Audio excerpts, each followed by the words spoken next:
Valeria Lerma, a licensed clinical social worker and the Director of Strategic Business Initiatives at San Antonio Behavioral Healthcare Hospital. Switch over to Valeria. Now, that's going to be your wheelhouse right there. Sure. Talk to us about what it is that you see on a daily basis.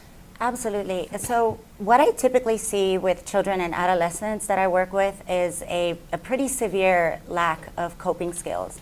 An inability to be able to handle and manage the presence of very natural stressors and anxiety that's associated with their schooling or their home situation. And so to answer your question, I think that a lot of youth turn to social media because it's very accessible, it's at their fingertips, but it's also an excellent mechanism of avoidance. So whenever they're starting to experience a little bit of distress, maybe they're anxious, maybe they're bored, they'll turn to their phone. And so because they're turning to their phone, they're not developing the skills that are necessary to be able to function in everyday life. Okay, and then I guess I will lend it to you, because at what age perhaps is appropriate for kids? I guess it depends on the child and really what their ability is to be able to discern. So it's about the relationship that they have with their parents and just how much they have been taught to be wise consumers of media content. That is very important. So it really depends, but I would say a little bit more in the later teens. In the later 13, teens. 15. Absolutely. The last thing that we want to do is any type of shame-based intervention. And I know that parents, that is not the intention, but that's how it comes across. It comes across as a parent not trusting, or they're being penalized for being curious, which is a normal part of their development. So going back to what you were talking about, it's very important to have that relationship with your children, but also to take the time to understand how to relate to your children, because at the end of the day, the onus of responsibility really falls on the parents and the support system.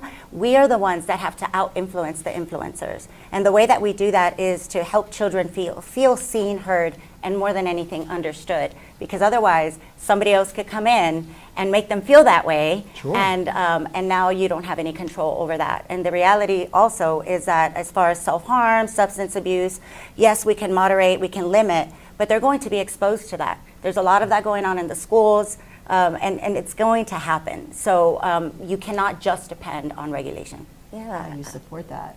I really think that we live in a society right now and on the media that really paints an unrealistic expectation for teens and for adults as well to be happy all the time. If you have stress, if you have anxiety, if you have fear, that is not okay. Right? It's just do it, no fear. And that's not the reality. The reality is that life is full of ups and downs, right? And so what ends up happening is that we start to pathologize normal human emotion. I really think it has a lot to do with appearances. And again, this unrealistic expectation of being happy all the time and also looking flawless and looking perfect 24/7. Right. And so like you were talking about earlier, what we see on social media is a highlight reel. We do not see the behind the scenes, but that is all that the children are being exposed to. And so they're chasing this idea of flawlessness and happiness that does not exist. And then they feel defective because they are not like the person on the screen. Everybody. I also think awareness is important, knowing that that is going on so that you could be a little bit more careful. Or whenever you see these ads that pop up, just knowing that was intentional. And so that you could be a little bit more wise on what you follow and what you do. So just the awareness piece, I think, is very important as well. And to really be able They're to do not some old of that. enough. No. Yeah, To have that it's not a maybe. investigative- They're just not, They right? just don't have that investigative They ability. don't. Developing. Talk to us about that. I mean, Absolutely. And good point. I think another thing that we need to talk about is bullying. It is a huge concern. And with social media, the hate speech, we need to understand that children and adolescents developmentally are going to be highly influenced by their peers. There's going to be a lot of comparison going on. And that is normal. That is normal child and adolescent behavior, right? And so we have to be very mindful of that. And there at the hospital, we see a lot of children that come in with suicidality because of bullying. And very severe self-harm as well.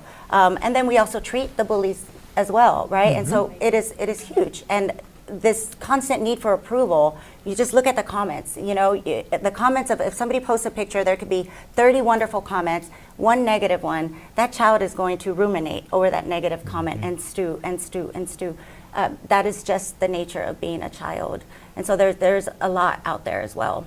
Also in remember a that friendly, talkative way. children look Sure. up to you. That you're Yeah. you're their dad, right? And Right. I'm my kid's mom. And so I think us also as parents, we need to remember that children do as we do, not as we say. So we also have to be mindful of our own screen time.